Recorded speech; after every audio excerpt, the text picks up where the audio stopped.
Labdien! Šodien parunāsim par mākslīgā intelekta radītajām problēmām un riskiem skolā. Tātad ir būtiska kritiska mākslīgā intelekta piedāvātā satura izvērtēšana. Mums ir svarīgi saprast, ka mākslīgais intelekts nerada zināšanas pašas par sevi. Tas rada kaut kādu iespējamu tekstu ar kaut kādu varbūtību, un mākslīgais intelekts nepārbaudīs faktus, nezinās precīzi mums Latvijas mācību programmu un nesapratīs konkrētās klases kontekstu. Protams, ja vien mēs šādu kontekstu nepiedāvāsim.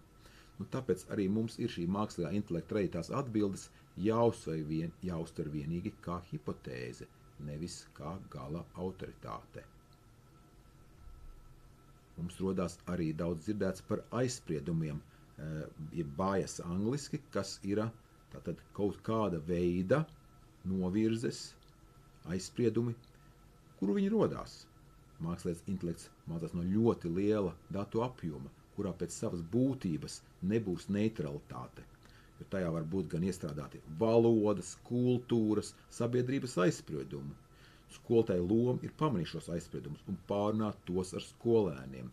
Klasisks piemērs, protams, būtu, ka profesijās veidojās šis te aizspriedums, ka vīrieši ir inženieri un sievietes skolotājs. Tas vienkārši nāk no statistiskā šī modeļa. Pēc savas būtības tas vienkārši ir iebūvēts šajos datos, uz kuriem ir trenēts šis modelis. Savukārt, kad runa iet par mākslīgā intelekta radītām halucinācijām, jāatcerās to, ka mākslīgais intelekts var kļūdīties pilnīgi pārliecinoši, kas ir, man liekas, lielākais risks, jo mākslīgais intelekts var izdomāt faktus, avots vai pat pētījumus, un tas nenotiek pēc savas būtības ļaunprātīgi, jo modelis vienkārši aizpild tukšumus ar ticamu tekstu. Mums izglītībā tas ir ļoti bīstami, jo akademiskais stils var radīt nepamatot uzticību. Labi modeļi gan dara to aizvien retāk, bet joprojām tas vienmēr paliks daļa no šiem mākslīgā intelekta modeļiem. Bet līdzīgi arī tāpat tas ir ar cilvēkiem. Mēs nevaram pilnībā izvairīties no kaut kādām cilvēka radītām iedomām.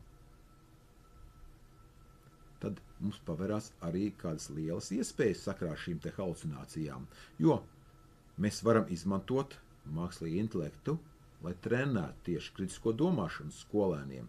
Mēs varam lūgt viņiem pārbaudīt šīs mākslīgā intelekta atbildes, meklēt kļūdas un arī pamatot savus secinājumus. Un mums, kā skolotājiem, jāfunkcionē kā šim te filtram ar atbildību, jo risks jau nav tā tehnoloģija, bet gan nekritiski pieņemts saturs. Mēs kā skolotāji paliekam tas galvenais filtrs, kurš, tā teikt, novadīs, palīdzēs skolēniem uzdot šos pareizos jautājumus un novērtēt un izvērtēt.